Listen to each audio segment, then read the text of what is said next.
An unexpurgated copy of the documents you have was deposited this morning with the federal court in Waco, where 11 Branch Davidian defendants are scheduled to go on trial in January. Much of the last few days has been spent by me and a variety of others trying in every way we can imagine to make the material that was struck from your versions available to you. The problem is that a federal statute, 18 U.S.C. Section 2517, limits our ability to make that available. I am particularly concerned by that because some of it is frankly newsworthy, will be of public interest. But the statute is there and allows its release only as part of the court process at Waco or under subpoena and under oath before a congressional committee. We very much hope that this material will be available to you at the earliest possible time. Now, I'd like to give you Mr. Ed Dennis.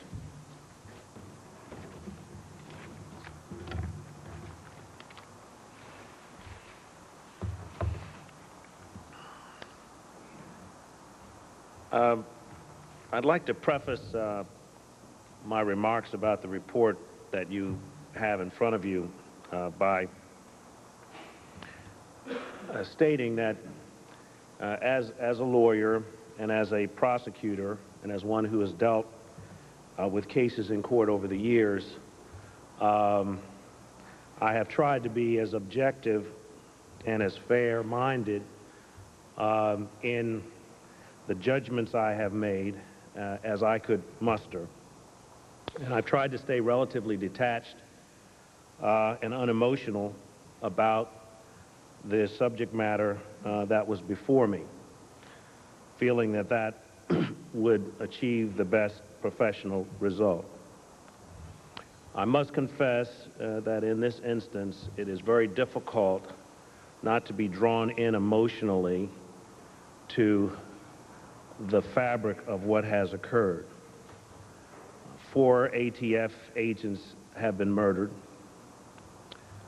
Children have been executed, perhaps by their own parents. Men, women, and children have been burned beyond recognition. The ambush by David Koresh and the siege that followed at Mt Carmel have taken a horrific toll. Thus, I approach this assignment with some trepidation. One cannot be completely dispassionate in the midst of such bloodshed. The spectacle of children's lives bartered like pieces of silver by a twisted mind will haunt me and the others involved in this matter for the rest of our lives. How could seemingly intelligent people pursue a course of such insane consequence? I know not. I have no answer to that question. I'm not a religious scholar, nor am I a behavioral expert. But I was asked by the Deputy Attorney General to use my best judgment to evaluate the handling of the incident by those of which we ask so much, the men and women of law enforcement. I have attempted to frame the more mundane issues raised by this matter, and I have concluded as follows. The fire, which occurred on April 19th, was not caused by the tear gas assault. I think that the evidence is overwhelming, both the evidence that has been revealed in the reports today, as well as other evidence which will probably be made public shortly, is overwhelming that the fire was started by those within the compound. The tear gas plan was carefully conceived in order to reduce the risk of fire. The particular tear gas and the way of delivering it was specifically selected in order to reduce the risk of fire. Concern about fire was not ignored. There was fire equipment which was held in the rear position but could not be brought up forward because of the danger to the firefighters. But it seems clear from the evidence that the fire was not a product of the tear gas assault. To the contrary, the fire appears to be an act of mass suicide or an act of mass murder or a combination of the two. The evidence seems to be clear that David Koresh had, before the tear gas assault, laid plans to set fire to the compound. It is not clear that that was a group decision. It is not clear that those inside the compound were prepared to give up their lives. The medical examiner's report shows that a number of individuals were shot in the back. A number of individuals died not from the fire, but from gunshot wounds. Most of those gunshot wounds were to the head, but a number of those gunshot wounds were to the chest and other areas of the body. And a number of children died not from the fire, but from gunshot wounds to the head. One child was apparently stabbed to death. This standoff took place over 51 days. During that 51-day period, from the time that the ceasefire took place between ATF and the Branch Davidians, not one gun was fired, not one round was fired by law enforcement, by the FBI, into the compound.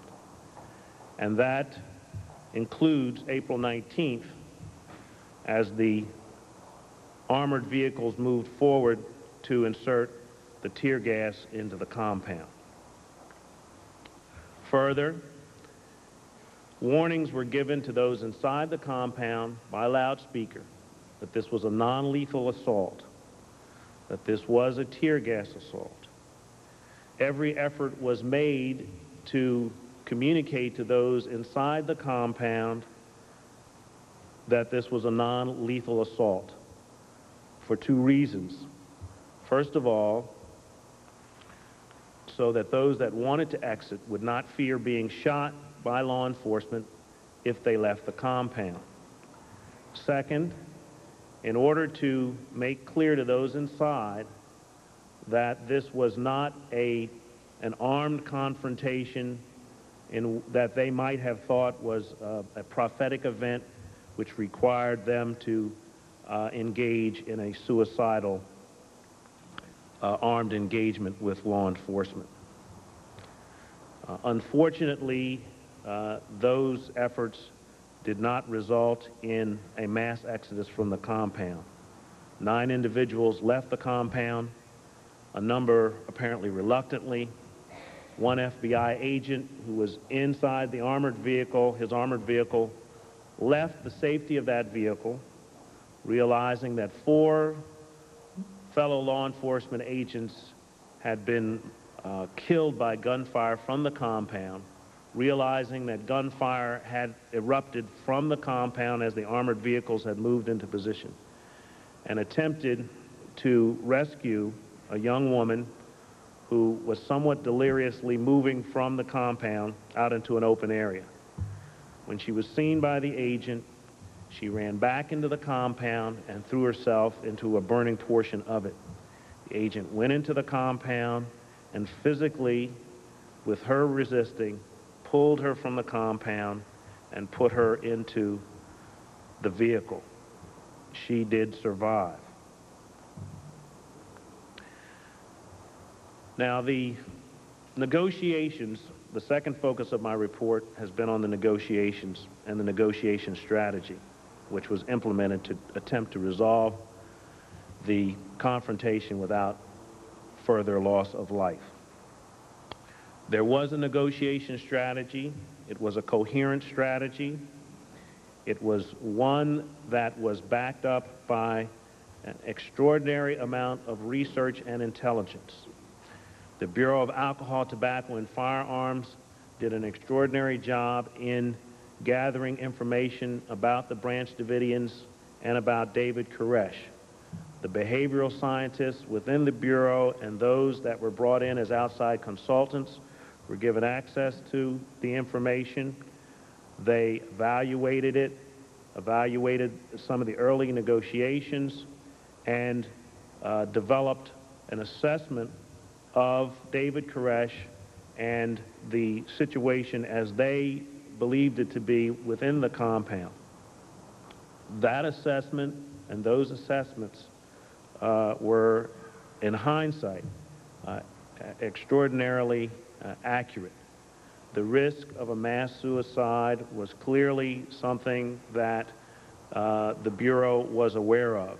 Indeed, ATF was aware of the risk of mass suicide, because I think, as the Treasury report states, one of the reasons for not initially opting for a siege of the compound was the concern about mass suicide.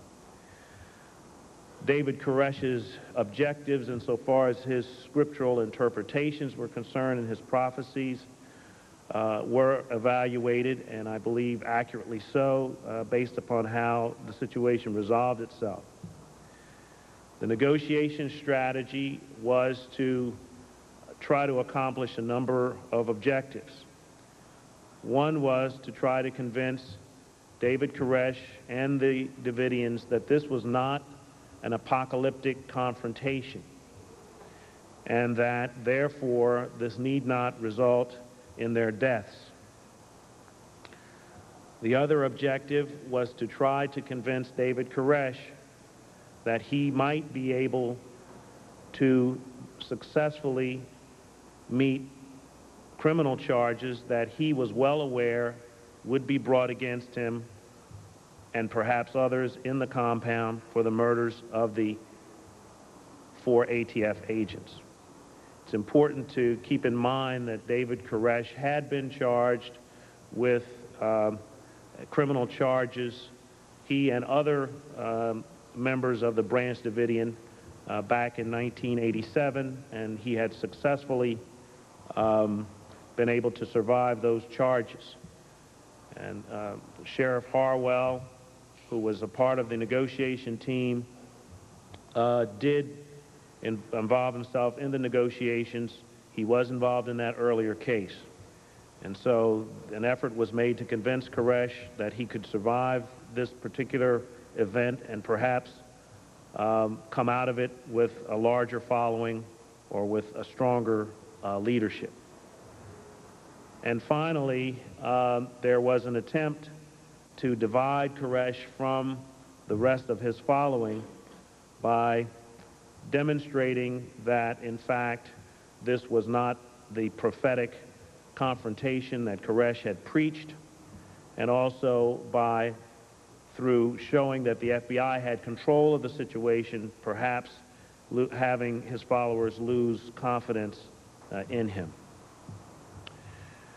The criticism that I have made with regard to the approach to that strategy relates to a conflict between that strategy and certain pressure tactics which were used at the compound in order to raise the level of anxiety within the compound, as well as to raise the level of discomfort within the compound. I want to put that in context. First, it is not my judgment that if the negotiation strategy had been followed more rigorously, that the situation would have resolved itself in a manner different than it finally ended.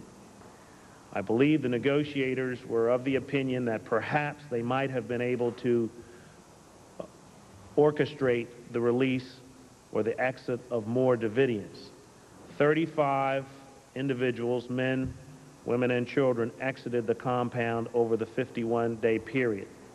That was certainly a direct result of the efforts of the negotiators in dealing with Koresh. I believe, and I believe the negotiators believe, as well as the tactical elements, that Koresh was not coming out. Koresh stated on a number of occasions that he knew he was facing the death penalty. He even joked on one occasion that when they gave him the lethal injection, he wanted to be given the cheap stuff. So that I believe any suggestion that we have an answer as to how this situation would have been resolved without loss of life is the purest speculation and would be totally irresponsible. But our objective here is to look at the procedures that were followed, look at the approach that was followed, to see in hindsight whether or not there were some aspects that might have been carried out differently. That's one aspect that I think might have been carried out differently. The behavioral experts, whom I believe were most accurate in assessing Koresh's state of mind and the state of mind of those within the compound, asked that an approach be followed which was somewhat unorthodox. I think everyone recognizes within law enforcement that it's a combination of pressure tactics as well as the negotiations used in tandem that are ordinarily used to resolve situations like this one. However, because David Koresh seemed to be inviting this confrontation in order to fulfill his prophecy and his vision of himself as being a religious martyr who was coming to, or whose death would bring about a sequence of apocalyptic events, that the only way in which to effectively reduce Koresh's power over his following was really to withdraw in terms of the hardware and to try to change the face of the law enforcement presence insofar as those inside the compound were concerned. In face of the fact that there were 4 agents killed in the attempt to serve the warrants on February 28th, and 20 agents or perhaps more injured in that attempt, plus the extraordinary amount of armament within the compound, the training of the Davidians to use that armament, their willingness to use that armament, to have removed a substantial amount of the firepower that law enforcement had at its disposal to a greater distance would certainly have been an extraordinary decision. However, I think that in terms of future operations, if the elements are there that were present in this situation, that at least something along that lines might have been pursued initially, and if the results were not favorable, the tactical presence could have been increased at a later time. Again, this is in hindsight. I do not consider this to be a gross error in judgment, and I do not consider that if that strategy were followed, that necessarily more would have exited or that the entire situation would have been resolved without bloodshed. In fact, there is evidence to suggest that those that did exit the compound did not exit because they were defecting from Koresh, but that they exited at Koresh's direction and as a result of a timetable that he had in mind with regard to how he might be able to bring this entire confrontation to a, quote, magnificent end in his mind, as one of the behavioral experts stated. The FBI was not hesitant to employ the services of not only its own internal behavioral scientists, but those from outside. It was not hesitant to take the advice and consider the advice of religious experts.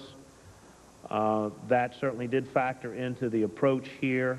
Unfortunately, it was unavailing, and in my belief, it was unavailing because Koresh's unique brand of theology was so unorthodox that there was really no common ground that I could see between orthodox religious beliefs and those that he was espousing, particularly since they all seemed to be bound up in his unique personality. Finally, my report deals with the decision-making process to go forward with the tear gas plan on April the 19th. I find no fault with the decision-making process. The Attorney General exercised extraordinary oversight insofar as questioning the plan, the type of gas that would be used, the effect that that gas might have on younger occupants of the compound. Alternatives were considered. There was an extraordinary period of deliberation. Negotiators were consulted at length with regard to their view that negotiations would no longer prove fruitful. The plan was developed to take place over a number of hours. In fact, the initial tear gas insertion took place at 6 in the morning, or began at 6 in the morning. And of course, as we know, the fire erupted almost 6 hours later. Certainly, in terms of reasonable alternatives, those were considered. I believe that the tear gas assault was the appropriate decision to make. It certainly would be a decision that I think I would make in that situation. The execution of the gas plan, the tear gas plan, as I have described it, was carried out according to plan. There was one departure, and that was that the decision was made to breach the walls of the compound in order to give an opportunity for those inside to escape. The feeling being that perhaps some were trying to leave the compound, but because of the barricades were unable to physically do so. I find that this was a reasonable departure from the plan.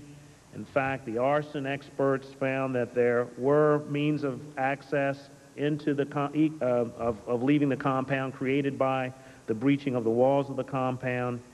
The fact that more did not exit, I think, is a function of the state of mind of those inside the compound and not a result of intimidation by law enforcement. Finally, I want to conclude by recognizing that we all expect a great deal of law enforcement. We expect decisiveness and we expect restraint. We expect action, and at the same time we expect empathy. We expect toughness, and at the same time we expect compassion. We demand a great deal of law enforcement. We expect all of these things, and perhaps we even expect prescience.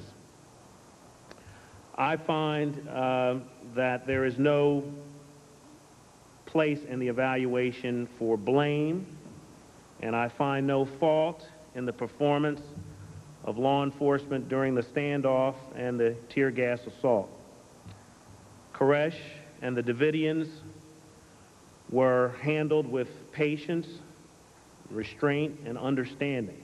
certainly as much patience, restraint, and understanding as could be expected under the circumstances. The tear gas plan was not the wrong decision. There was no rush to judgment here. There were alternatives, and they were considered. But in my view, any judgment that the alternatives would have altered the final outcome is the purest speculation. Although in hindsight there were some mistakes made, I don't believe there were gross errors in judgment, nor were they the product of any motivation other than to resolve the crisis without further loss of life. Ultimately, the outcome was not within the power of law enforcement to effect. David Koresh held the fate of his followers in his hands. In the end, being unsuccessful in maneuvering law enforcement to bring about the prophetic martyrdom he sought, in a last and fatal act of manipulation, he choreographed his own death and the deaths of most of his followers. This was the final act of a man who held himself out to be God.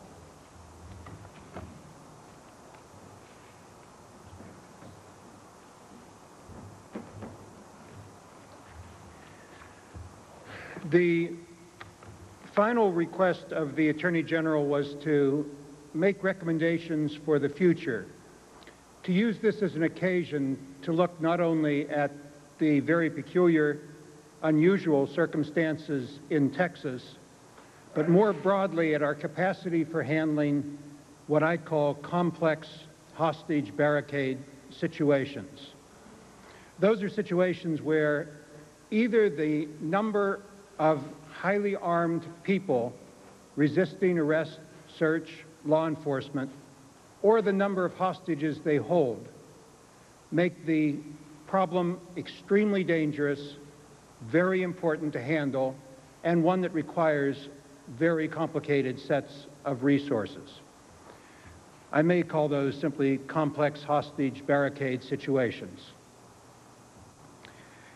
I want you to be, to understand me, you have to recognize two things before I go any further. There are many hostage barricade situations that take place in the United States in a year. They generally involve small numbers of people and few hostages. These are handled either by SWAT teams of local police departments or by SWAT teams of federal agencies. SWAT teams are carefully trained, dynamic entry. That means willing to use force, able to act very quickly. But the SWAT teams are trained often 2 or 3 or 4 days a month, not every day in the month, nor are they very large. The other thing that's important to recognize as I go on is that we have in the United States a separate capacity, well organized, well put together for events that endanger Americans, hostage events that take place overseas. What the Attorney General asked me to look at is what preparations do we need, what changes do we need for such events taking place in the United States. Let me begin by giving you an overview, because the whole situation seems to me to fit rather nicely together and to be quite comprehensible if you start with an overview. When faced with a number of well-armed people unwilling to submit to law enforcement, or a smaller number holding a number of hostages, what we need, what any country needs, is a combination of 4 capacities. We need a highly trained, remarkably athletic rescue capacity, a superb group of people who can accomplish a rescue if you need it. We need an equally highly trained, not surprisingly smaller number of negotiators, because every such event involves both the possibility of assault by a government rescue team or preferably a negotiated solution. Third, we need social science knowledge available to us. The prospects of negotiation and what the response will be to an assault, the very things that Mr. Dennis was just talking about in Waco, depend on understanding the people you're dealing with, and that means we need to build that capacity in.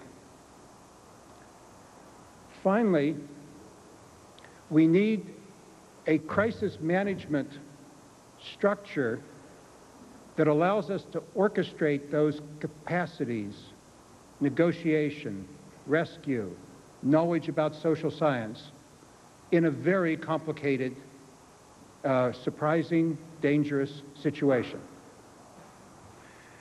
Beyond that, there are other things we need, but I'm not going to emphasize them. For this type of event, we have to have established relations with intelligence, an ability to gather information, an ability to deal with the press. We need access, rapid access to the Defense Department when we need equipment. We need auxiliary law enforcement forces who can keep others from wandering into the scene of danger. But I'm going to be concentrating on the 4 basic requirements. As I describe what I think we have to do, there's an easy starting place. The only highly trained, superbly conditioned, and world-class rescue team we have in the United States is the hostage rescue team for domestic events, is the hostage rescue team of the FBI at Quantico. It is, our experts agree, absolutely world-class. That is reassuring and good to know. The FBI also has the negotiation capacities, the ability to train, all of which make it so obvious as to seem to me to be almost undebatable that if we're only going to have one such capacity, it ought to be the FBI. We're talking about a capacity to deal with unusually dangerous events, events that take place quite infrequently. We only need one, and the FBI is the organization that is furthest along, very well along in developing it.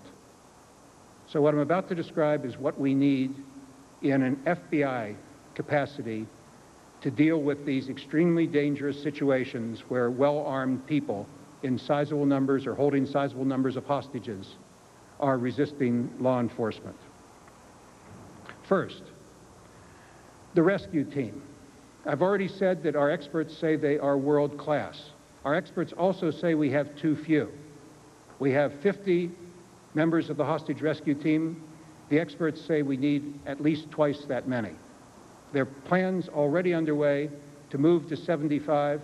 I recommend that we move to the figure the experts recommend as a minimum, 100, as quickly as possible. That number both takes care of problems of fatigue, it takes care of problems of the largest events, which could require more than 50, would require more than 50 people. It takes care of the problem that 2 events may purposely be staged at the same time.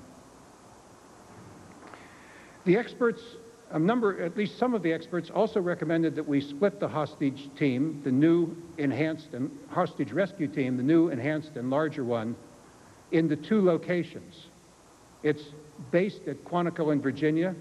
They suggested a Western United States location too. I've rejected that recommendation after talking to a number of people in the FBI on the ground that we want all 100 hostage rescue team members to train together, that above all else. It also increases the cost very substantially of what is a very expensive operation. But that would not have affected us if they didn't want them to train together. Second, the FBI negotiation capacity is a group of negotiators spread across the country, well-trained, but only 1 or 2 in Quantico. Mr. Dennis described a situation in which sometimes the negotiators and the rescue people were working on different plans, didn't understand each other, worried about each other. We need a larger component of negotiators in Quantico, and they have to be trained with and working with the hostage rescue team. They are not two separate groups doing their own thing. They are part of what every modern Western nation knows is a combined repertoire. You need both. Third, Mr. Dennis noted that the FBI's social science experts questioned whether in Waco our activities might not be playing into the fantasies of David Koresh rather than fighting them, rather than helping deal with them in a way that would be more helpful. We need that social science expertise, and we need training in Quantico and bringing it to bear along with the negotiators and the hostage rescue team. This is a difficult capacity to build, incidentally. We don't want to be in the United States compiling files and building up knowledge on relatively unusual religious or political groups. But we have to be aware of differences. We have to train our agents to be aware of differences. And we have to develop a list of people, an inventory, a bibliography that we can turn to when an event like this occurs. Academic experts who can be of help. The crisis management tradition, the fourth requirement, the crisis management tradition in the FBI has been to call on the local special agent in charge, the regional top person for the FBI. We're talking about something too complicated, too difficult, too life-endangering for that. The FBI has decided, and I strongly endorse, that they will select 15 of their top special agents in charge, send them to Quantico for special training, make them the pool of supervisors from whom we will call the next time such an event takes place. At that time, we'll call on 3 or 4 of them. This was also true in terms of numbers in Waco, because we have to have the capacity to deal 24 hours a day. But these crisis managers will be trained at Quantico with the hostage rescue team, with the negotiators, with the social science. They are the conductors of what has to be a well-orchestrated response. To the extent that time allows, any major decision ought to be reviewed in FBI headquarters and here by the Attorney General or the Deputy Attorney General. Again, Mr. Dennis was describing a very careful review process before putting tear gas into the Branch Davidian compound. That means that we should have people here.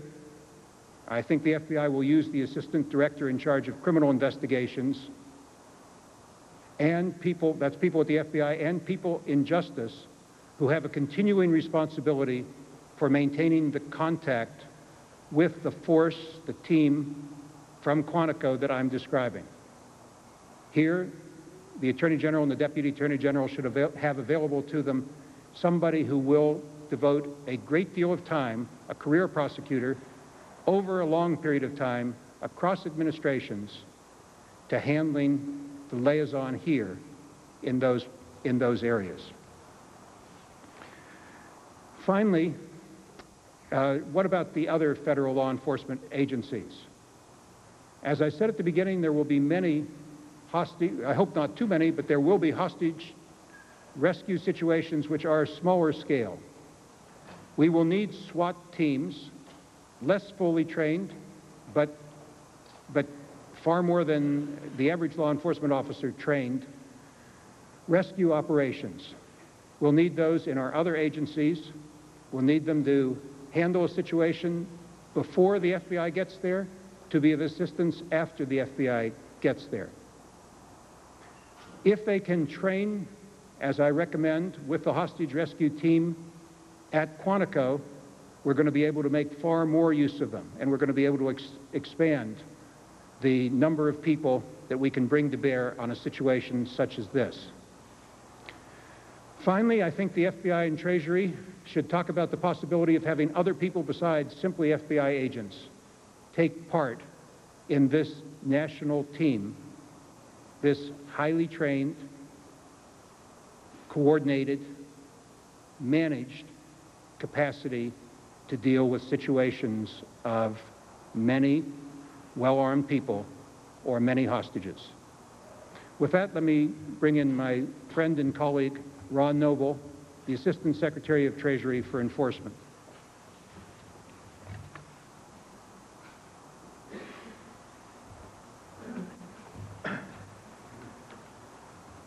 Morning.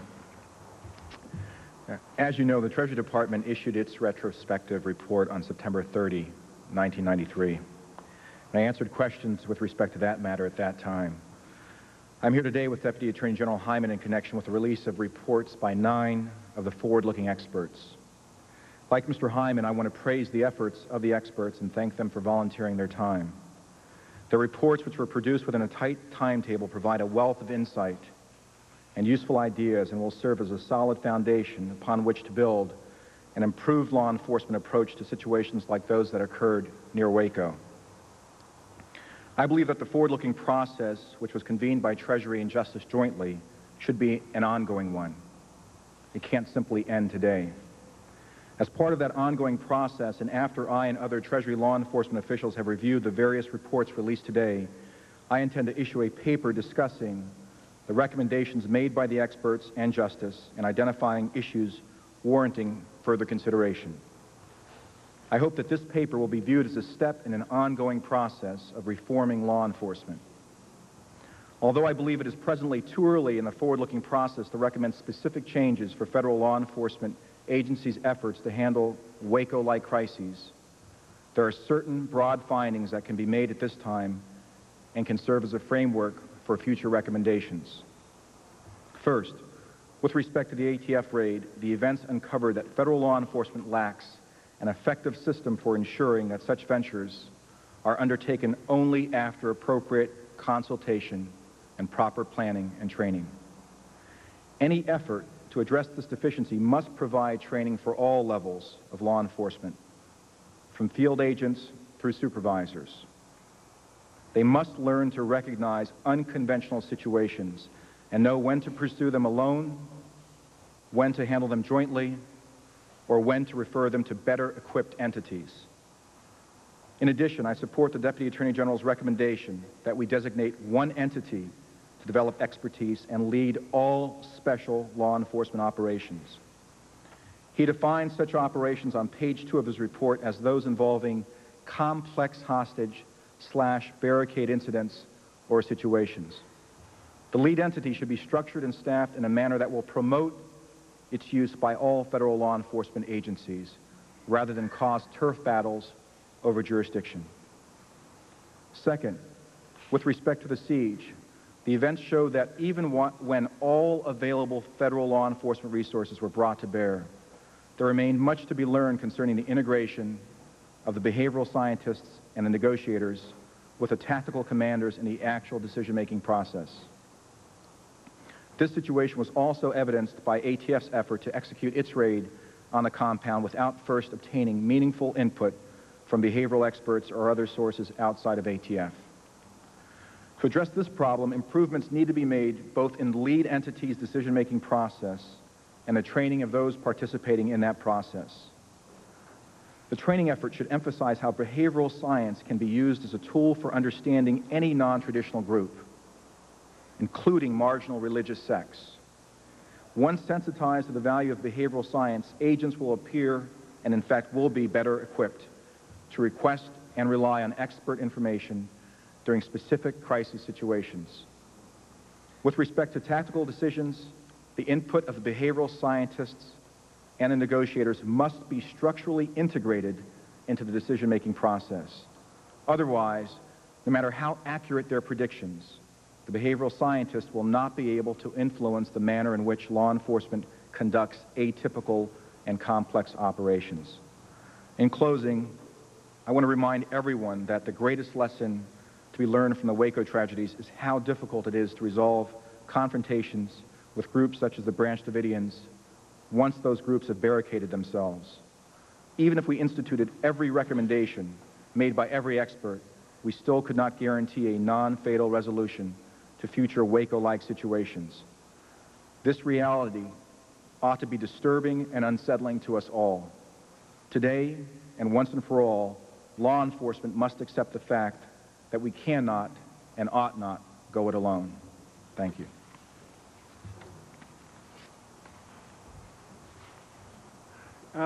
The floor is open for questions.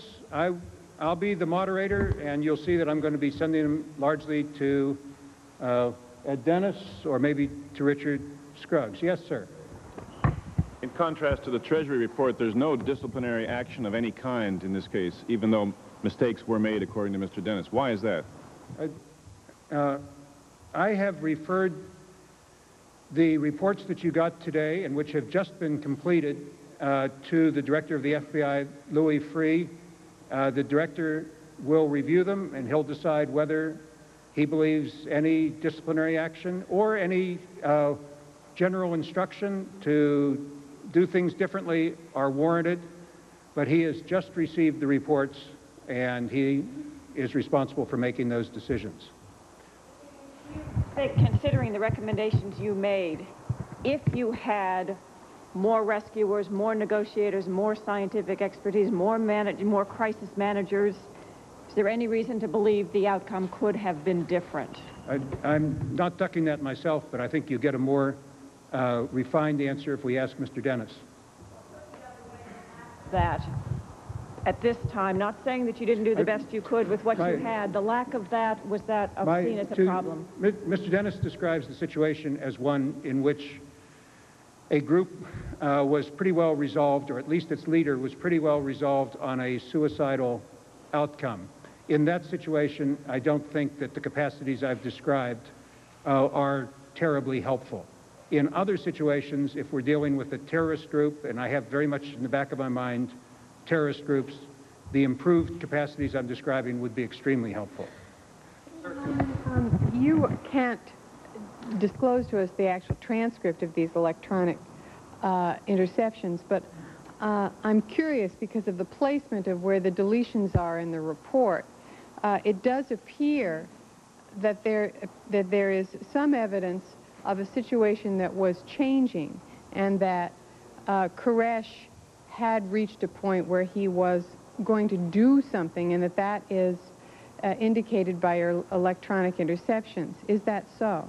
I'm going to have to wait, and I'm afraid you're going to have to wait, Nina, for a release of those tapes or transcripts or whatever they are, and I hope that it's done at the earliest possible date. I could. When the ATF and Treasury Department issued their reports, there were significant mea culpas involved.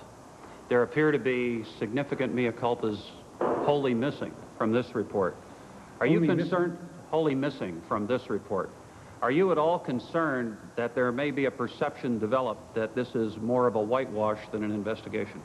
I have absolutely been concerned about that, but I think that somehow or other, I have a faith that you people, that you of the press and the American people, will understand that when we go into a review of an event such as this, we have to be prepared to come out either with severe criticisms or, if they're not justified, without severe criticisms. We can't come out with scapegoats when there's no severe blame to be placed.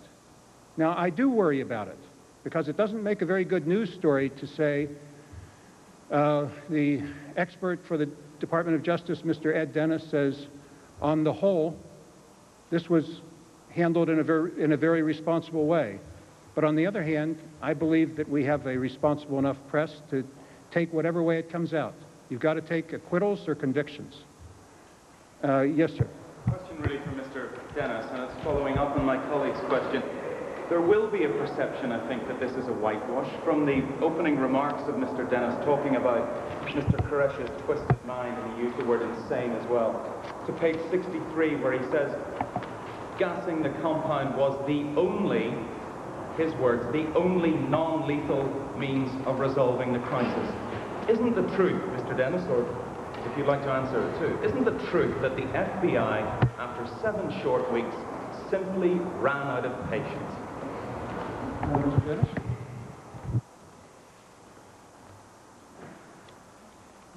First of all, 7 weeks is not a short period of time. That's one of the things I tried to take a look at was how the length of this particular standoff related to other standoffs, at least in the experience of American law enforcement. I believe this is, if not the longest, the second longest standoff of its type. The only one that may have been longer was the one involving Wounded Knee. I talked to those outside the Bureau in my home state of Pennsylvania with regard to what they consider to be a lengthy standoff, a hostage rescue type situation. I was told that most of their situations are resolved within a day. A long standoff will be considered 2 or 3 days. Even for the hostage rescue team, a very long standoff would be a week. So 51 days is an extraordinary length of time. Second of all, the issue about what alternatives there were, could we have waited longer, could we put the decision off, might it have been different if it were 100 days rather than 50 days or 150 days rather than 100 days, that will probably be debated, and that's an appropriate, certainly appropriate issue to be addressed by those that have an interest in the subject. With regard to my characterization of Koresh, I came into this without really much of an understanding of the details. I've listened to the negotiating tapes, seen Mr. Koresh on videotape. I've read the medical examiner's reports. I stand by my characterization of it. Yes. Simon, you recommended increasing the hostage rescue team. Now, I remember when the event first took place, we were told that one of the factors that went into the decision-making process was the weariness of the hostage rescue team on place at the time. I haven't heard any reference to that so far today, and I don't know if you found that that was a factor in dictating the timing or not. And one other follow-up question. Another thing we were told at that time is that there was some concern about child abuse going on in the facility, and that was also a factor, and I haven't heard any reference to that. Can somebody address those two issues?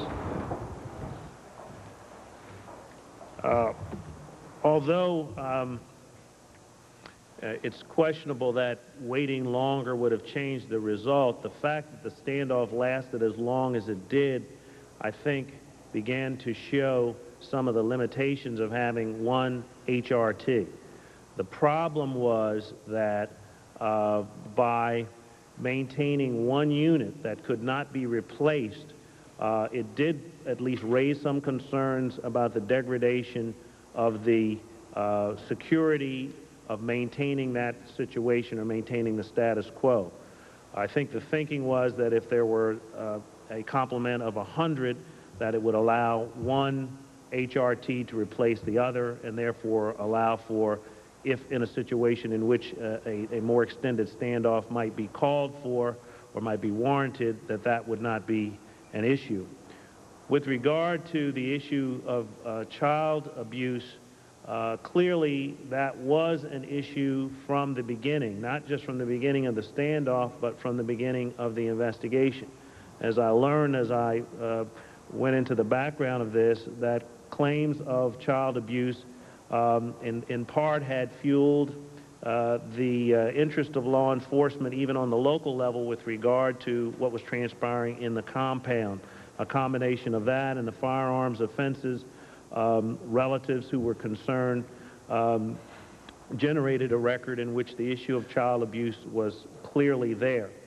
However, even though there was speculation at the time that somehow child abuse had been hyped by the FBI in an effort to win support for the tear gas plan, I found no evidence of that.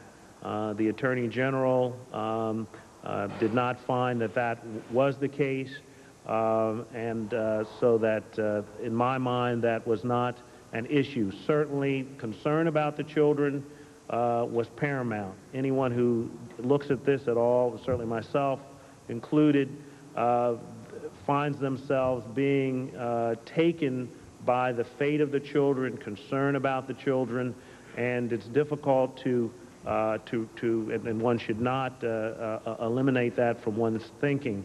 But I did not find that issue was inappropriately presented insofar as the way in which that fit into the overall decision-making process. I still don't know I got an answer. Was the hostage rescue team matter, did that dictate the timing? Is that the reason the FBI wanted to move when it did, or was that one of the factors that led the FBI to move when it did? It was raised as a factor. In terms of the timing, whether or not it affected the decision or not, I don't believe so. It was raised as a factor. It was raised as a factor really by the military experts who came in to sort of give a second opinion. And so that was certainly raised expressly as an issue. I don't believe, however, that if there had been another HRT that could have spelled the HRT that was on the site, that the decision would have been different in terms of the timing. I think a number of people like you their level of concern is like yours, raised thinking especially of those children. If you would, with no disrespect then, allow me to ask you, why is it that it took the deaths of 50 adults and 25 children for the Justice Department to decide that maybe it ought to listen more closely to its own behavioral experts? Well, I don't agree with that characterization of what we found in this, or what I've said in the report, what my evaluation is in this report. Clearly, every situation is different. Every hostage rescue, barricade, crisis situation is different. All hostage rescue units, not just the federal ones, but as well as the ones in the states, one of the key components of their training is that after each of these events, the situation is evaluated, after-action reports are prepared, and there are attempts to learn from them, so that even if the result had been more successful in the sense that it had resulted without bloodshed, there may still have been reasons to critique the way in which it was carried out. I think that's the way you expect law enforcement to be able to develop and evolve procedures that hopefully will be helpful in the future. Yes, sir. Were the children all in one location? Was that location identified? And if you had that information, did that influence your tactics or your decision to go ahead? Richard Scruggs might be able to, I think, can answer that. He was focusing in on the medical examiner's reports, which did set forth the placement of the various corpses in the ruins. Did you have information before the location of the children, before the incursion of the tanks into the compound? But Richard, maybe you... I think I can answer all of those questions. First of all, did law enforcement know specifically where in the compound the children were located prior to the insertion of the gas? The evidence we determined was no, they did not. During the course of the insertion of the gas, there was constant watch out by the people in the vehicles, the armored vehicles, and by the people in the various observation posts, trying to determine where the children were. To the best we could determine that there was really no definitive word at any time at all as to where the children were located. Only at one point, this was at approximately 12 o'clock, right before the fire, one of the armored vehicles went fairly deeply into the building, and there's a bunker in the middle of the building. If you've seen the photographs, in fact, perhaps...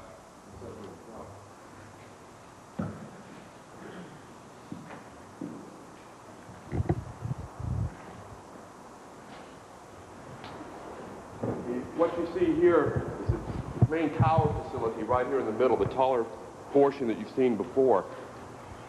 Underneath that tower portion is a concrete bunker. What happened was that the vehicle that... Could you stay by the microphone, please?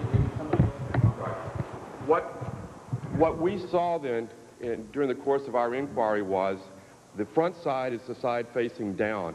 Is a armored vehicle went in very closely in toward that